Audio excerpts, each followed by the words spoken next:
Una alegría tener el privilegio de estar aquí con vosotros esta mañana. Una alegría he estado estos días aquí en Granada con nuestro Sínodo Nacional. Dar las gracias al Consejo de la Iglesia, a los pastores que nos recibieron con tanto cariño, las hermanas que nos sirvieron estos días, los hermanos de la alabanza. Muchísimas gracias y fue un privilegio para nosotros estar aquí. Me llamo, como dijo Aaron, Gabriel. Soy pastor de la Iglesia Evangélica Presbiteriana en Don Benito, Extremadura, Badajoz. Si pasas por allí, para por un cafelito y será una alegría tenerte con nosotros allí en la Iglesia Evangélica Presbiteriana en Don Benito. Estoy casado con Kelly, que está allí, hacia allí. Tiene vergüenza, pero tengo que presentar la mejor parte de mí, que es mi esposa. Tenemos 3 hijitos que están por ahí correteando, aprendiendo del Señor, y doy gracias al Señor por el privilegio de estar aquí. Conocer a Aaron, conocer a Daniel, teneros como pastores de la Iglesia Evangélica Presbiteriana de España, sirviendo aquí a la Iglesia Reconciliación. Gracias a los hermanos del Cortijo que abrieron las puertas y nos acogieron con tanto cariño, y es una alegría estar aquí. Y el privilegio es exponer las Sagradas Escrituras. Entonces, si podéis abrir tu Biblia en el Salmo 67, Aaron me pidió, vosotros tenéis hoy un domingo con énfasis misionera, me parece que en la comida van a ver algunos videos de misioneros que vosotros apoyan, y yo estaré trayendo una palabra, una exposición bíblica que también tendrá que ver con esto. El Salmo 67, y yo estaré hablando sobre el tema la responsabilidad misionera de una iglesia bendecida por Dios. La responsabilidad misionera de una iglesia bendecida por Dios. ¿Cómo vas a notar el acentillo? No soy de aquí, soy brasileño. Tenéis un pastor brasileño que habla muy bien castellano. Yo no hablo como Daniel también, porque el pastor vuestro consigue sisear en la S. Esto para un extremeño es más allá de mi capacidad, pero creo que conseguiré exponer las Sagradas Escrituras. Salmo 67, la responsabilidad misionera de una iglesia bendecida por Dios. Así dice la Escritura. Dios tenga misericordia de nosotros y nos bendiga. Haga resplandecer su rostro sobre nosotros, para que sea conocido en la tierra tu camino y en todas las naciones tu salvación. Te alaben los pueblos, oh Dios, todos los pueblos te alaben. Alégrense y gócense las naciones, porque juzgarás los pueblos con equidad y pastorearás las naciones de la tierra. Te alaben los pueblos, oh Dios, todos los pueblos te alaben. La tierra dará su fruto, nos bendecirá Dios, el Dios nuestro. Bendíganos Dios y témanlo todos los términos de la tierra. Está aquí la lectura, mantenga tu Biblia abierta, yo voy a introducir y volveremos al texto una vez más. Padre, te doy gracias por el privilegio de estar aquí en esta iglesia plantada por tu gracia, por tu misericordia, poder tener parte de tu grey, de tu rebaño delante de mí, deseoso de oír la palabra del Señor. Te pido, Señor, que los que aquí estamos, que ya te conocemos, podamos amarte más, que aquellos que no te conocen puedan conocerte y amarte en esta mañana, y que el Señor mismo nos moldee a hacer esta iglesia con una responsabilidad misionera por ser una iglesia bendecida por Dios. Así que te pido en nombre de Jesús. Amén. Queridos, no sé si ya habéis notado que un culto, un servicio, es en gran manera parecido domingo tras domingo. Tenemos una cierta estructura que hace con que el culto sea de alguna manera algo que vamos aprendiendo domingo tras domingo cómo funciona. Si frecuentas una iglesia hace ya algunos meses, podéis notar cómo cada domingo sois presentada una serie de momentos o de movimientos. A lo largo de los meses, estos movimientos te van volviendo cada vez más familiares y casi de una manera imperceptible parte de la manera como adoras al Señor. El culto tiene, por así decirlo, un ritmo propio, y no estoy hablando de un ritmo musical, sino que tiene momentos, tiene movimientos que nos ayudan a comprender la manera como adoramos al Señor. El culto es un momento donde el Dios de la alianza, el Dios del pacto, se reúne con su pueblo en adoración. Lo que pasamos en esta mañana es una santa convocación del Dios creador de los cielos y de la tierra para que reunidos podamos adorar el Dios del pacto. Y lo hacemos por medio de oraciones, canciones, sermones, ofrendas, y así somos introducidos en este diálogo de la alianza. Hablamos con el Dios creador de los cielos y de la tierra que nos invita a adorarle. Históricamente estos movimientos, estos ritmos a lo largo de la historia de la iglesia se quedó conocido con una palabra que hoy no es muy usada, pero con la palabra liturgia. Liturgia tiene que ver con esto, como el medio por lo cual somos presentados en este diálogo de adoración con Dios. Y dentro del culto, las músicas parece que tienen un rol muy importante. Yo no voy a hacer esto, no sé quién predicó aquí domingo pasado, si fue Aaron o si fue Daniel, pero si yo te pregunto cuáles fueron los puntos del sermón, la estructura, posiblemente ya habéis olvidado alguna cosa o, por desgracia, mucha cosa. Pero si te pregunto cuáles fueron las canciones cantadas o que tenemos la costumbre de cantar en la iglesia, vamos a ver que la música juega un papel muy importante en la adoración. La música no es solo parte de nuestra alabanza, sino que la música es catequética, la música doctrina, la música enseña. Por esto que, como iglesias, debemos tener mucho cuidado con lo que cantamos, porque lo que cantamos enseña, es doctrina, y cantar es comprometerse con Dios. Y pastor, ¿qué tiene que ver todo esto con Salmo 67 y con responsabilidad misionera de una iglesia bendecida por Dios?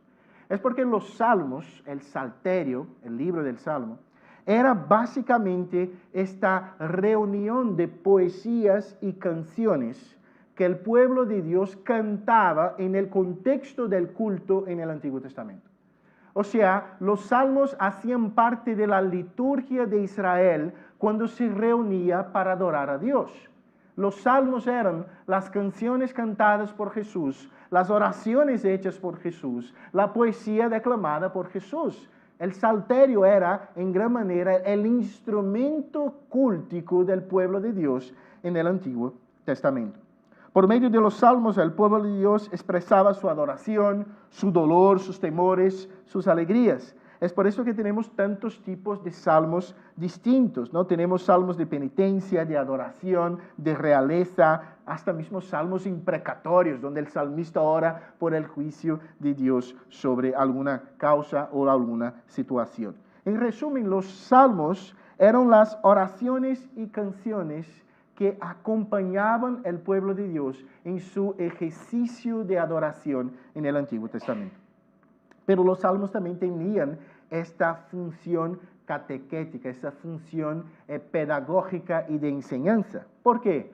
Porque por medio de los salmos, Israel era recordado de su función en el plan redentor de Dios. Muchas veces Israel salió de lo que Dios quería para aquel pueblo, muchísimas veces. Si tú lees el Antiguo Testamento, la verdad que es mucho más común Israel no está haciendo la voluntad de Dios que Israel está haciendo la voluntad de Dios. Y es interesante que estos salmos tenían por fundamento traer a Israel, mientras ellos adoraban a Dios, corrección, exhortación, enseñanza y recordarles cuál era la misión de Dios para este pueblo. Muchas veces nosotros como iglesia también somos olvidadizos. Muchas veces estamos tan centrados en nuestros desafíos, ministerios locales, que olvidamos de nuestra responsabilidad misionera. La iglesia es el Israel de Dios. Pablo dice esto escribiendo a los romanos. Por esto, hoy mismo también seremos recordados por medio del Salmo 67 acerca de la verdad que como una iglesia bendecida por Dios tenemos una responsabilidad misionera. O sea, una iglesia bendecida por Dios, como puedo ver claramente que reconciliación lo es, conlleva una gran responsabilidad misionera. vamos a hablar un poquito del contexto del Salmo 67. Como poesía, no podemos leer salmos de una manera narrativa, por ejemplo. Tú no puedes coger un salmo y leer de la misma manera que tú vas a leer una noticia en un periódico. O sea, hay una manera distinta. Poesía conlleva metáforas, figuras de lenguaje, maneras distintas. Y la poesía hebrea, en especial, es distinta de las nuestras. O sea, si yo pregunto a los más mayores, que tal vez les encanta poesía, como es la poesía en la lengua de Cervantes, nosotros vamos a decir que la poesía son rimas de sonidos y palabras, ¿no? En castellano, por ejemplo, solemos rimar cielo con bello y así hacer una cadencia en una poesía. Pero la poesía hebrea, ella no hace rima con palabras y sonidos, sino que hace rima con ideas y conceptos. Y ahí es lo que nos complica. O sea, la poesía hebrea, los versos combinan uno con el otro, no por su sonido, no por rimar palabras, sino por rimar conceptos e ideas. El Salmo 67 está estructurado en un tipo de poesía hebrea, que no solemos usar hoy en día, que se llamaba quiasmo. ¿Qué es un quiasmo? Es como una cebolla. Pastor, ¿qué es esto?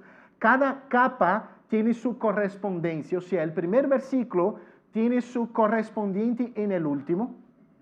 Los dos del medio son como una capa central, que aquí en el texto claramente puede ser visto, ¿no? Te alaben los pueblos, oh Dios, y se repite una vez más adelante. Y el corazón del Salmo, el meollo de la cebolla, sería el versículo de número 4. O sea, es una poesía que está estructurada como si fuera una escalera, ¿no? Que va bajando, y aquí tenemos el centro del Salmo, y después se vuelve una vez más a esta capa más estructural y externa.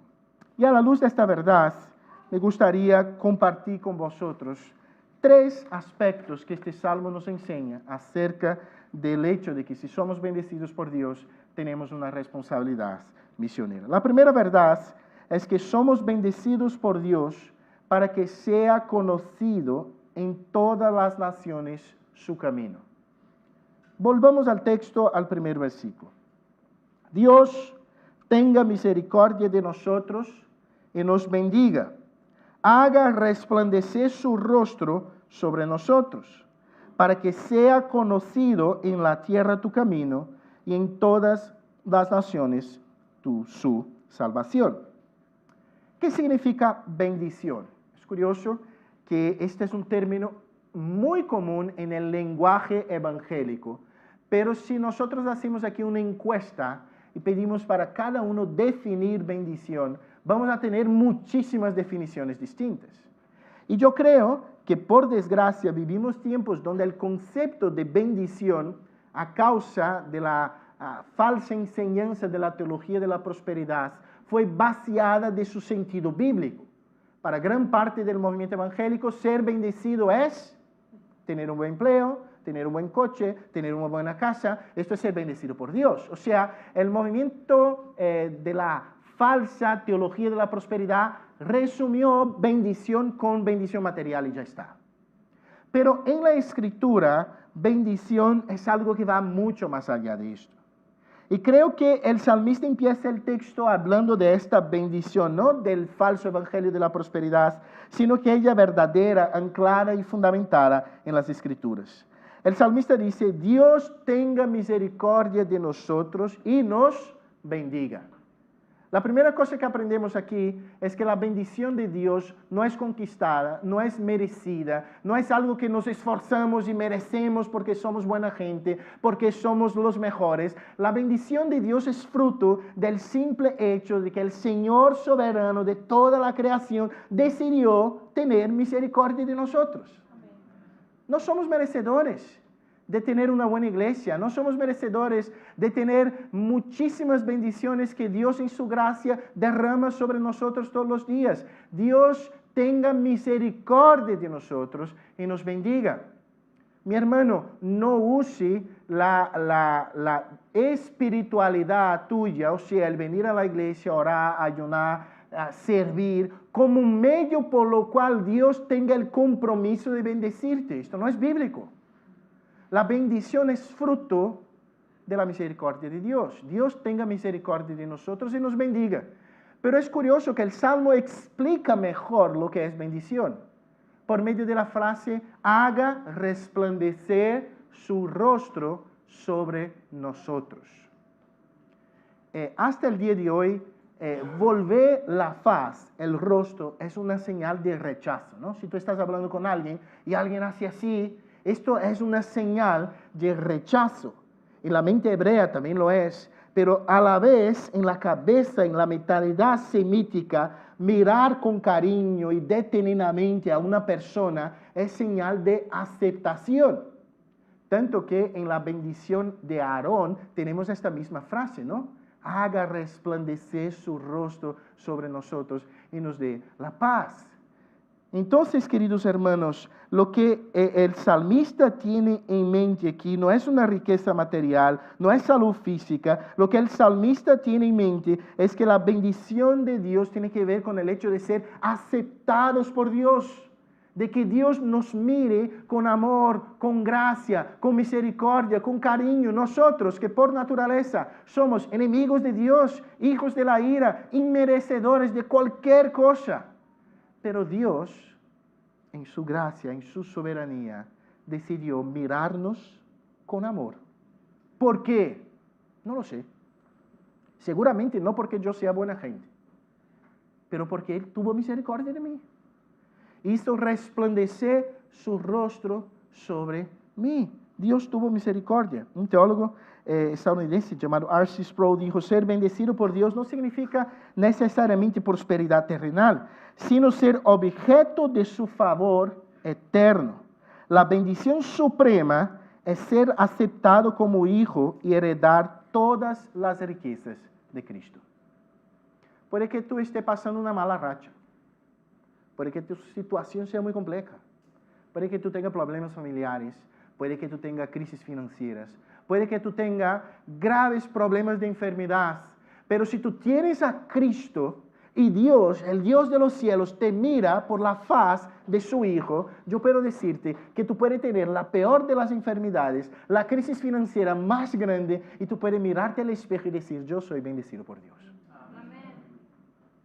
Pero, queridos, el texto dice que esta bendición viene con una responsabilidad.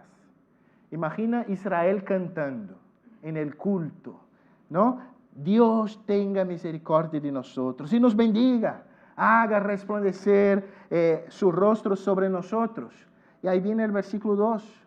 Hay un detalle hermenéutico, la expresión Selah, si tú tienes la Reina Valera, Selah, posiblemente, ahí hay un debate entre los teólogos, pero posiblemente era una expresión rítmica de que debería haber una parada, un silencio. ¿Sabe? En la música, en la cadencia, cuando hay posiblemente para dar este ritmo a la poesía y posiblemente para hacer las personas también reflexionar sobre lo que estaban declamando o cantando. Y el texto continúa diciendo que en el versículo 2, para que sea conocido en la tierra tu camino y en todas las naciones tu salvación. ¿Cuál es el objetivo de la bendición de Dios?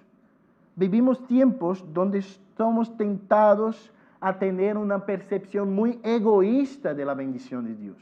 Dios nos bendice como familia, como iglesias a diario, pero muchas veces pensamos que Dios nos bendice para nosotros mismos, para nuestro propio estado de placer, que Dios nos bendice para que seamos nosotros mismos el objeto de la bendición. Pero Dios estaba enseñando a Israel y Dios está enseñando a la Iglesia de Reconciliación que somos bendecidos por Dios con un para qué muy claro. El texto dice, para que sea conocido tu camino entre las naciones. Esto para Israel era muy difícil. Israel era un país, un pueblo étnico, nacionalista, que se veía muchas veces, y esto fue uno de los graves problemas del pueblo de Dios en el Antiguo Testamento, ellos se veían mejores que todos, y ellos oyeron de Dios El hecho de que, vale, yo os elegí por misericordia, vale, yo os llamé pueblo mío y yo les bendigo a diario, pero lo hago, ¿para qué? Para que sea conocida en la tierra tu camino. Entre todas las naciones tu camino. El objetivo de nuestra bendición es el otro, es el prójimo, es el perdido. Somos bendecidos especialmente en este sentido de salvación, de unión con Cristo, para que sea conocido Él en la tierra, en toda la tierra su camino. Para que en cada calle, camino, rincón, callejón, sendero, desde aquellos que conectan pequeñas tribus en el medio de una floresta, hasta aquellas autovías de kilómetro libre que conectan grandes metrópolis, para que Cristo sea conocido. Sí, Israel ya conocía la promesa del Redentor. Nosotros ya conocemos su nombre, su obra. Jesús es el camino, la verdad y la vida. Es sobre Él, es sobre proclamar su nombre, su obra, su evangelio. Dios nos bendice para que sea conocida en toda tierra, para que sea conocido en toda tierra su camino. Algunas aplicaciones, implicaciones de este primer punto para nuestras vidas. En su liturgia pública, Israel era recordado por Dios de su misión. Nosotros, como iglesia hoy reunida, también somos recordados por Dios de nuestro propósito misionero. Dios nos bendice mucho más de lo que podemos pensar o imaginar, pero no debemos olvidar el para qué que conlleva ser bendecido por Dios. Primero, como iglesia del Señor anclada en la Escritura, debemos recordar especialmente en este contexto de iglesias vaciando el Evangelio de Cristo, debemos recordar que ser bendecido no es tener riquezas materiales. La bendición de Dios es mucho más hermosa que tener un coche nuevo, una casa nueva o una iglesia hermosa. La bendición de Dios es tener al Señor del universo mirándonos con cariño, con ternura, con afecto, con amor, haciendo su rostro brillar sobre nuestra oscuridad. Es Dios nos mirando por medio de su Hijo, de su sacrificio, de su preciosa sangre. Ser bendecido es ser aceptado, amado y adoptado en la familia de Dios. Si tú eres creyente genuino, tú eres bendecido por Dios. La bendición de Dios no es merecida, no es conquistada. Yo creo que uno de los graves problemas de determinada énfasis actual en el movimiento de plantación de iglesia es que muchas veces pensamos que esto pasa por nuestra causa, porque somos buenos. Nunca pasó antes porque yo no había llegado. Ahora que yo llegué, con la visión correcta, con la estrategia correcta, con la gestión correcta, la cosa va a pasar. Querido, el reino avanza no por nuestra causa, sino que a pesar de nosotros. El reino avanza porque quiso Dios tener misericordia, porque quiso Dios reunir a esta gente que está aquí hoy. Esta es gracia del Señor, esta es bendición del Señor. La bendición de Dios no es merecida o conquistada. Cuando tú oyes determinados predicadores o creyentes decretando que Dios haga algo, esto me pone muy entristecido porque ¿qué Dios puede ser obligado a hacer lo que me dé la gana? ¿Qué tipo de Dios puede ser obligado por mí? Pecador, pequeño, hombre. Hay un momento, tenemos aquí, adolescentes no, pero jóvenes tenemos.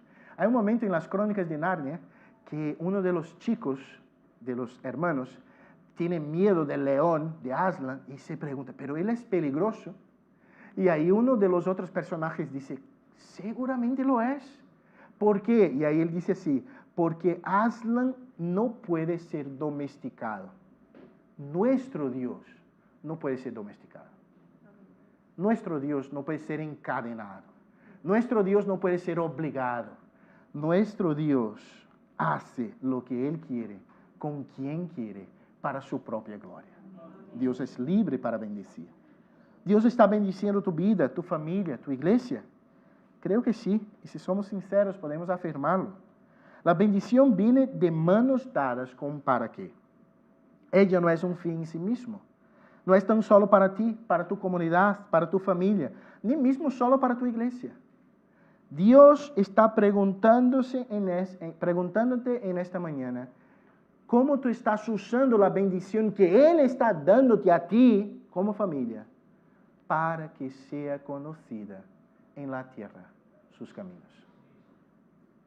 Y esto va desde un compromiso personal. Mira, no tercerice responsabilidades. Ese es un problema de nuestra generación, ¿no?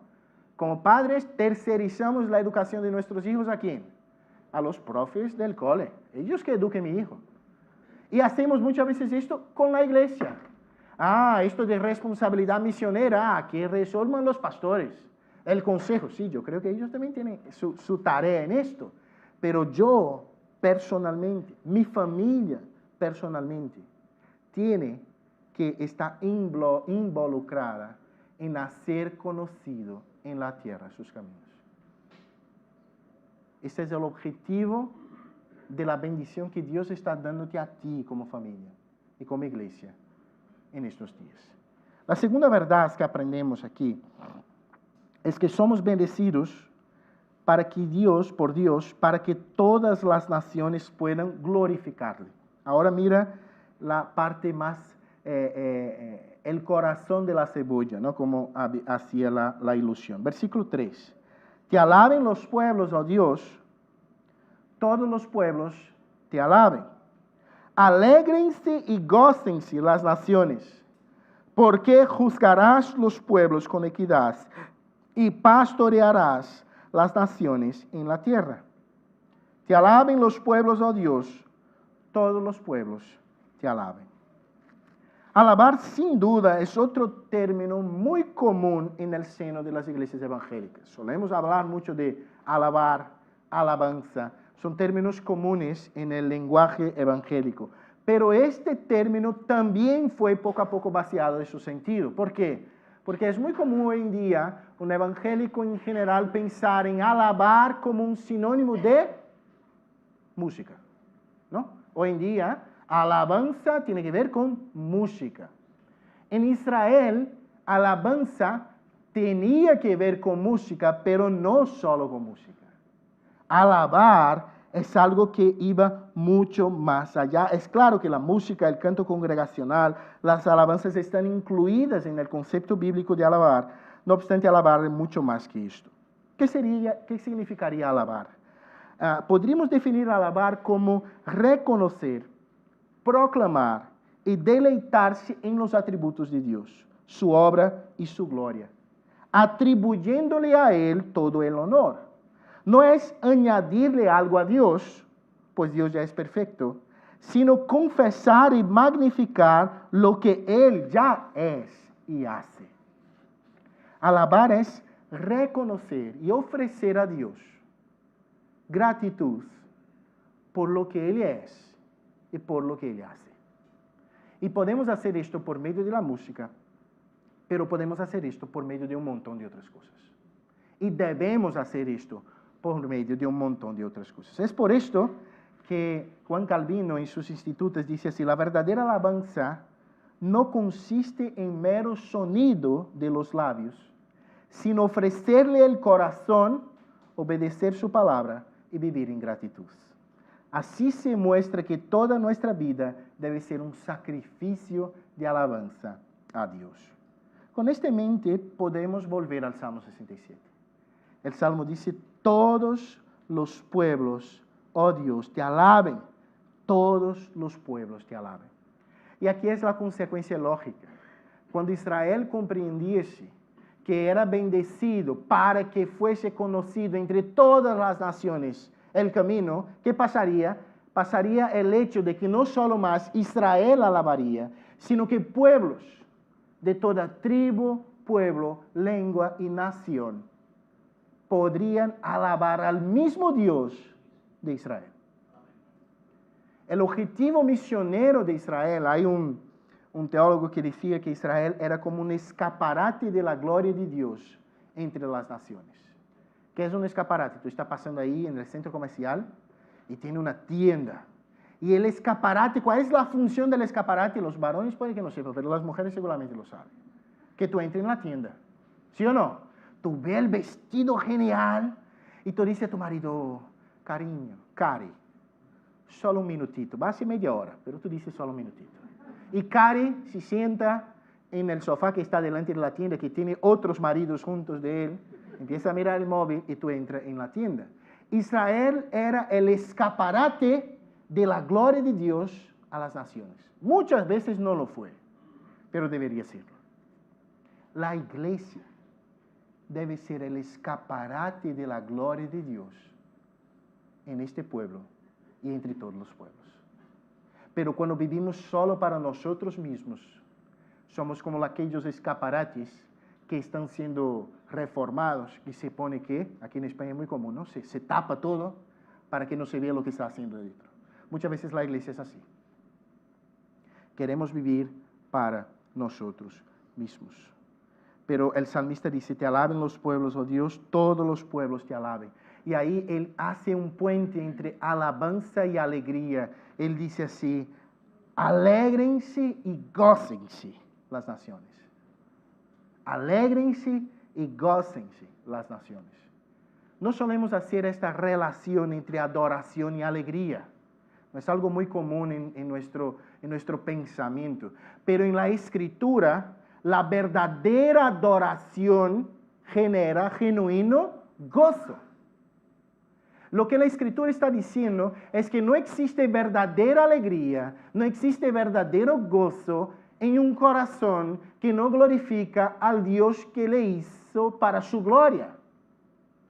Entonces, querido, aquella persona que vive en la mejor casa, tiene el mejor empleo y el mejor coche, pero no tiene Jesús, él no es verdaderamente alegre. Porque la alegría del creyente no está en estas cosas, sino en el hecho de que fuimos mirados con cariño y afecto por Dios por medio de los sacrificios vicarios de Jesucristo, nuestro Redentor. Y este es el único camino por medio del cual pueblos, naciones, tribus, lenguas que no hablan, que no adoran a Dios, puedan hoy adorarle. Y es solo por medio de esta verdadera y genuina adoración que se produce alegría y gozo. La verdadera alegría es fruto de la bendición de ser aceptado y adoptado en la familia de la alianza. En la liturgia, la adoración pública de Israel ha recordado que aquella alegría que ellos podían tener adorando a Dios solo alcanzaría a otros si ellos fuesen este escaparate de la gloria de Dios entre todos los pueblos.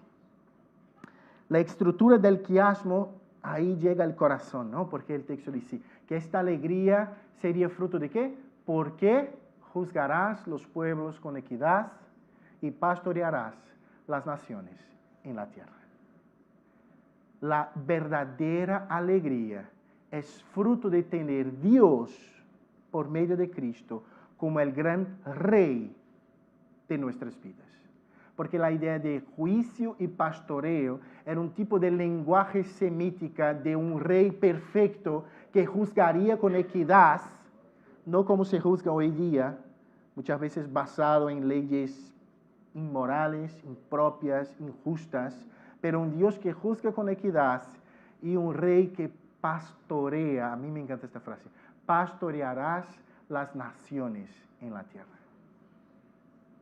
Aaron compartió ayer, ¿no?, que en esta iglesia hay 18 nacionalidades. 18 nacionalidades. La reconciliación es un microcosmo de lo que nosotros estamos hablando. Si estamos aquí es porque de alguna manera alguien que fue bendecido por Dios por medio del Evangelio hizo conocer el camino, la verdad y la vida, Jesucristo, para ti. En un contexto de tu vida.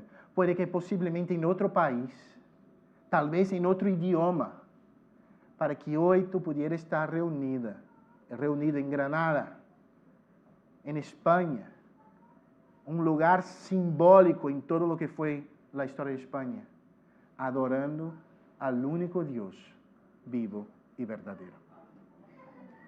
Y ahí viene la repetición. Te alaben los pueblos, oh Dios, todos los pueblos te alaben. Yo tenía un profesor del seminario que él decía así: cuando hay una repetición en la Biblia, no es porque el autor se quedó cansado, no tenía que hablar. Voy a repetir aquí, estoy cansado, voy a repetir.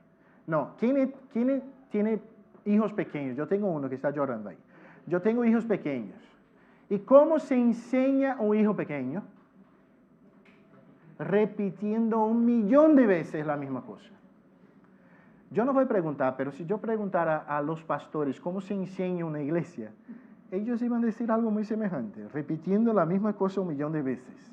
Y después de 10 años oyendo la misma pregunta, y el pastor se dice así: ¿cómo? Después de 10 años yo hablando la misma cosa. Y pregunta esto para mí. Y ahí vamos a casa entristecidos.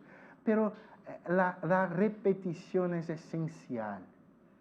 Y él era Dios en la liturgia de Israel diciendo así: mira, no es sobre vosotros. Te alaben los pueblos, oh Dios, todos los pueblos te alaben. Algunas aplicaciones de esta segunda verdad, de esta verdad de que somos bendecidos para que Dios sea glorificado entre las naciones. El fin último de la misión es la gloria de Dios. Eso es un énfasis nuestro, de nuestra herencia reformada. O sea, el énfasis de la teología reformada, cuando relacionada a la obra misionera, es la gloria de Dios. Calvino, por ejemplo, dijo: el propósito de la proclamación de la obra de Dios es que todos, desde los confines de la tierra, se unan en una sola alabanza a Dios. Jonathan Edwards dijo: la gran finalidad de Dios en la creación y en la redención es la manifestación de su gloria. Y ahí él dice así: la misión, en cuanto obra redentora hacia las naciones, es el camino por el cual esa gloria se difunde y retorna a Él en adoración. Pero tal vez sea actualmente John Piper aquel que resumió más claramente esto, ¿no? Hay un libro de John Piper que está basado en el versículo 4, ¿no? Alégrense los pueblos, gócense las naciones. Y él dice: si la misión existe, porque la adoración no existe. ¿Qué es esto?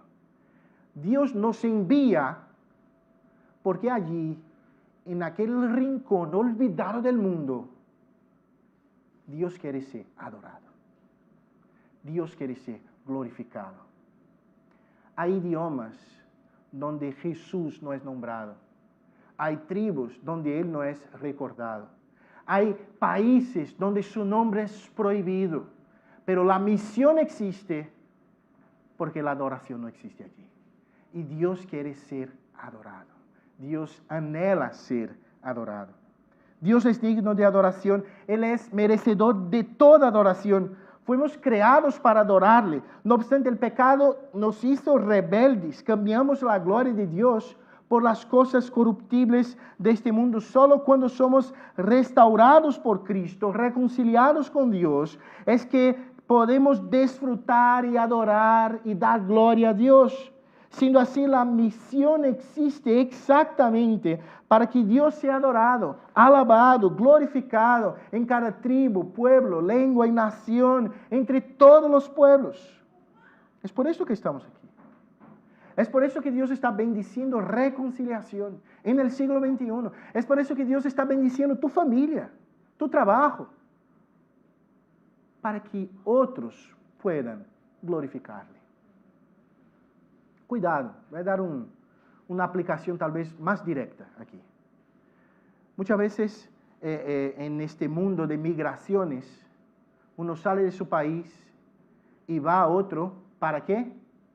Para ganar la vida. Creyente. Y va. Y las cosas empiezan ¿qué? A funcionar. Empiezan a ocurrir. El empleo mejora, la situación mejora, todo mejora. Y no damos cuenta de que Dios está haciendo esto para que Él sea glorificado entre todos los pueblos. Es por eso que Dios está haciendo esto en tu vida. Para que Cristo sea glorificado. Pero hay aquí un énfasis muy curioso, es el énfasis de la adoración y de la alegría, de la gloria y del gozo, ¿no? Nosotros, presbiterianos, venimos de la tradición de la Reforma y especialmente de la tradición de Westminster, ¿no? Que son los símbolos de fe de las iglesias presbiterianas. Y la primera pregunta del Catecismo de Westminster, muy famosa, es así: ¿cuál es el fin principal del hombre? O sea, ¿por qué estoy aquí? Y ahí los teólogos dijeron así: el fin principal del hombre es glorificar a Dios y gozar de Él eternamente. Muy curioso, ¿no? Ellos no dijeron solo glorificar a Dios. Ellos han dicho ¿qué? Glorificar a Dios y gozar de Él eternamente. Aquí está esta cadena inquebrantable de la Escritura. La verdadera adoración produce gozo genuino. Si tú estás entristecido, tal vez sea porque te falta adoración. Si tú andas muy entristecido, posiblemente es porque tú estás mirando más a tu problema que a Cristo. Más a tu situación que a tu Redentor. Más a las cosas de este mundo que a de aquel mundo venidero. Pero somos extranjeros en este mundo, dice la Escritura. Somos peregrinos rumbo a una patria celestial. Pero muchas veces gastamos nuestra vida construyendo castillos de arena.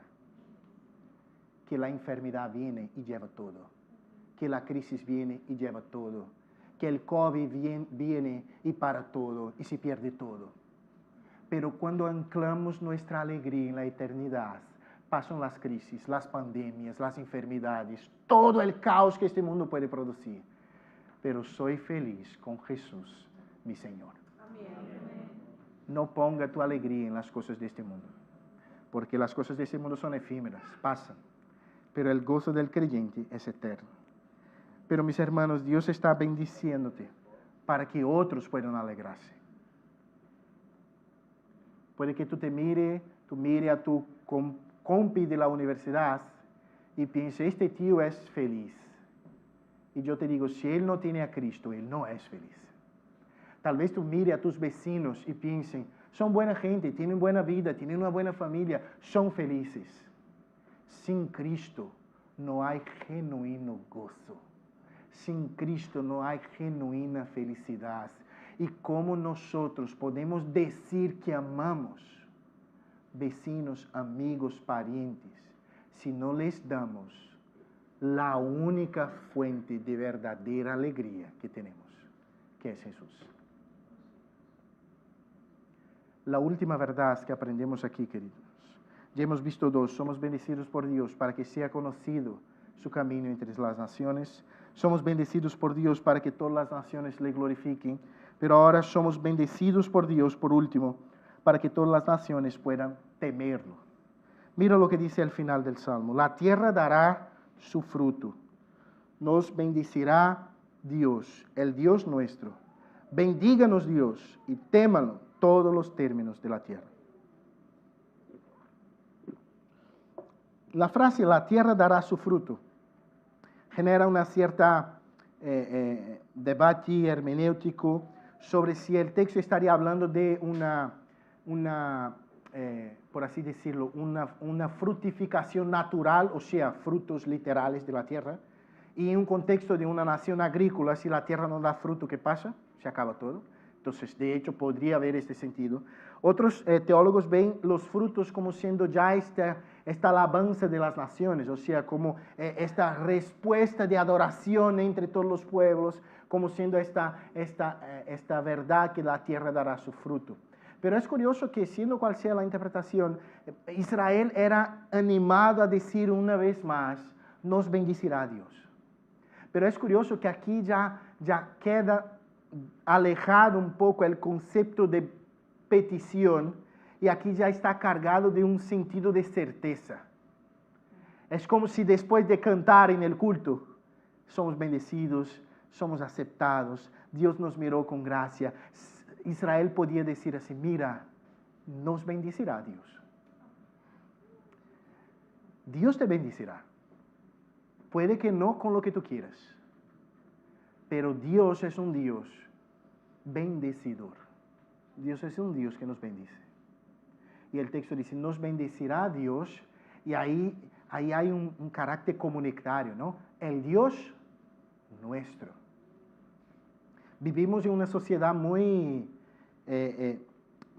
centrada en el yo, muy egocéntrica, ¿no? Es mi vida, mi Dios, mi fe. Israel algunas veces fue así también. Y Dios está diciendo así, nuestro Dios. La vida cristiana no se vive solo, querido. Yo voy para la iglesia, pero no, la vida cristiana es una vida que comunitaria.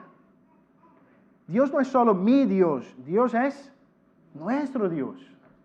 Qué bendición ver acentos distintos, trasfondos distintos, caras distintas, adorando al único Dios digno de toda la adoración. Esto política no puede hacer. Esto educación no puede hacer. Esto proyectos sociales no puede hacer. Esto solo el Evangelio hace. Sentar codo con quien por naturaleza es mi enemigo y llamarle de hermano. Esto solo el Evangelio hace. Y eso es lo que el Evangelio sigue haciendo en este mundo. Hace algunos días yo estaba dando clases en un curso de formación misionera y tenía allí, era un curso en línea, ¿no? Síncrono, y tenía en la pantalla una joven, una muchacha de 18, 20 años máximo. Y ella calladita allí, y yo he visto que el nombre suyo en la pantalla era un tanto raro, ¿no? Y era un curso teóricamente para formación de misioneros de la Iglesia Presbiteriana de Brasil. Entonces la mayoría de mis alumnos eran brasileños. Y ella tenía un nombre distinto allí. Cuando se fue a presentar, aquella chica, aquella joven, vivía en Brasil, pero era de Afganistán. Y ella estaba siendo preparada para ser misionera. ¿Sabe lo que es esto, querido? Esto es la prueba de que Dios es soberano, llama a quien quiere, cuando quiere, como quiere, para su gloria. Dios sigue reuniendo los suyos y sentando en su mesa y llamándoles hijos. Y Dios te da el privilegio de coger la bendición que Dios te está dando y usar para esto. Y ahí el texto dice así: bendíganos Dios y témanlo todos los confines de la tierra. Es muy curioso que el salmista es animado, Israel era animado a decir, bendícenos Dios. Y nosotros muchas veces decimos esto, ¿no? Hoy en día.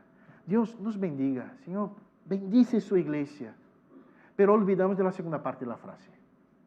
Muchas veces así pensamos, Dios, bendícenos para que nosotros podamos vivir mejor, tener mejor condiciones. Bendícenos, Dios, para que nuestra iglesia pueda crecer aquí en Granada, tener un local mejor, ser más vista. Pero el salmista recordaba a Israel y la palabra recuerda a reconciliación hoy.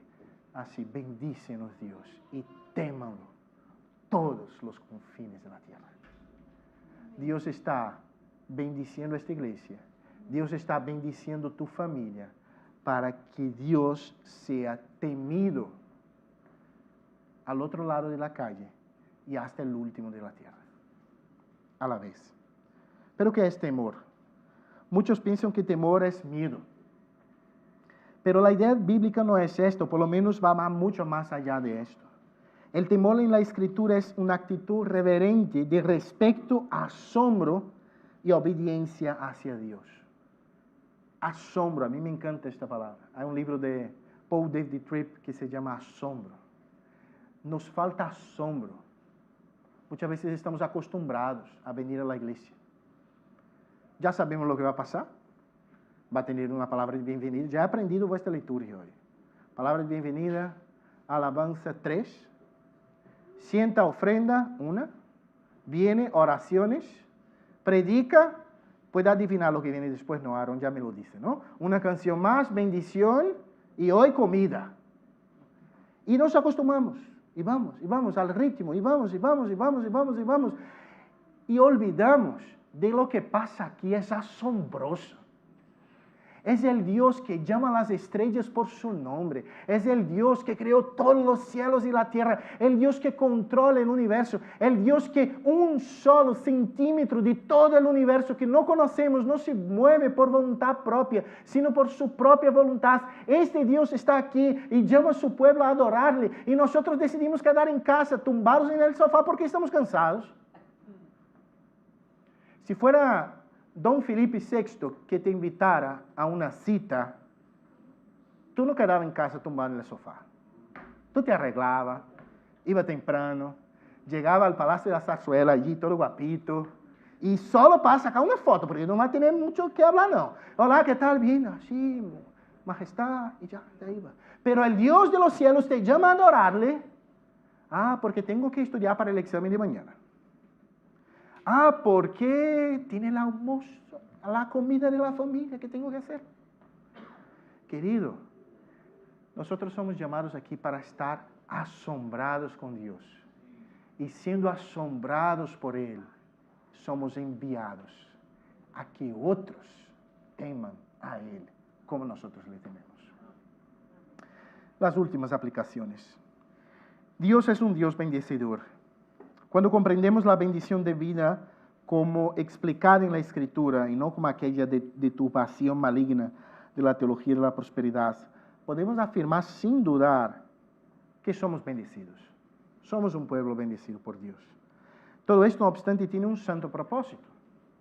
Somos animados por el Salmo 67 a rogar a Dios, bendícenos Dios. Bendice nuestras familias, iglesias, vidas. No obstante, somos igualmente recordados por el Salmo que la bendición conlleva una responsabilidad de un imperativo misionero. Somos bendecidos para que otros puedan temer a nuestro Dios. El Evangelio tiene implicaciones comunitarias. Somos rescatados del pecado y añadidos al cuerpo de Cristo, y como miembros de este cuerpo debemos expresar amor hacia los otros miembros de este mismo cuerpo. Con esto quiero afirmar que Dios no es patente de una denominación o de una iglesia, tampoco de una iglesia local, sino que es el Señor de todos aquellos que descansan en Cristo por medio de la fe. Y nosotros decimos, somos parte del cuerpo de Cristo, pero como iglesia local, muchas veces cerramos los ojos a una multitud de creyentes que hoy mismo, en este domingo, tienen que adorar a Dios bajo tierra, en el desierto, en el medio de situaciones muy complejas, y simplemente cerramos nuestros ojos porque aquí es muy bueno, porque aquí es genial. Querido, el texto está diciendo, mira, yo debo reconocer que Dios es nuestro Dios. Entonces yo tengo que pensar en ellos. Yo tengo que ser de provisión para ellos. Yo tengo que amarles. Yo tengo que cuidarles. ¿Por qué? Porque es nuestro Dios. ¿No hacemos esto en familia? Cuando tú tienes un hermano, un pariente que está pasando por una lucha, ¿qué hacemos nosotros? Todo lo que podemos. Pero muchas veces como iglesia olvidamos que el reino es más grande que nosotros mismos y que debemos nos involucrar. Como grande parte de la familia de Dios, debemos actuar en favor de aquellas partes del cuerpo de Cristo que sufren. El fin de la misión es la gloria de Dios. Deseamos ardientemente que hoy mismo aquellos que no conocen, no creen, no teman y no adoran al Dios, a nuestro Dios, puedan por medio de la santa predicación del Evangelio de Cristo adorar y temer a nuestro Dios. Fue John Stott quien dijo que la razón suprema por la cual deberíamos nos involucrar en la misión no era la obediencia a la gran comisión, aunque esto sea importante, ni tampoco el amor hacia el pecador, aunque esto también sea importante, pero él dijo así, la razón por la cual debemos nos involucrar con la obra misionera es por el celo ardiente y apasionado que tenemos por la gloria de Jesucristo. Deseamos que Jesús sea adorado. Eso es lo que nos mueve como iglesia del Señor. Para concluir, hace casi 300 años, un grupo de creyentes fueron extremadamente bendecidos por Dios y también impulsionados, animados por el Salmo 67, a llevar la buena semilla de Cristo hacia todos los pueblos. Dios derramó un avivamiento en una villa en medio de Alemania, en medio de Bavaria, en una iglesia que se reunía en las tierras de un conde llamado Zinzendorf. Y Dios derramó un gran avivamiento en Hernut, Alemania, en 1772. Y aquellos hermanos que se quedarían conocidos como moravios después, ellos consiguieron algo que es increíble. Ellos tuvieron una reunión de oración de 100 años. No estoy diciendo que ellos tenían, pero tenía una persona de la iglesia orando en todas las horas por 100 años. Y estas personas fueron enviadas a los campos misioneros.